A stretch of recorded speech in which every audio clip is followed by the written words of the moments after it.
what Picot means to me is that it is an acronym for elements of the clinical questions: P for population or patient, I for intervention, C for comparison intervention, O for outcome, and T for time, which it takes for the intervention to achieve the outcome. It is a consistent, systematic way to identify the components of a clinical issue. I will teach others using the Picot format to structure the clinical question helps to clarify these components, which will guide the search for the evidence to inform best practice. Picot is a structured approach to formulating questions in evidence-based practice.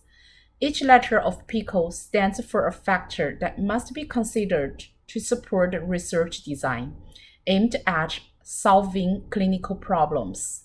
When teaching others about Picot, we can emphasize its role in our practice. When we see problems that must be solved in the clinical setting, we can apply each letter of Picot to clarify our goals. What is the patient population involved? What is the intervention? What group are we comparing against?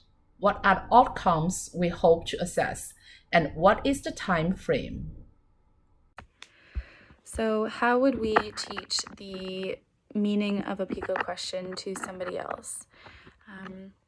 A Picot question is a formula for developing answerable and researchable questions. So it's an acronym which stands for patient population, intervention, comparison intervention, outcome, and time involved to demonstrate that outcome.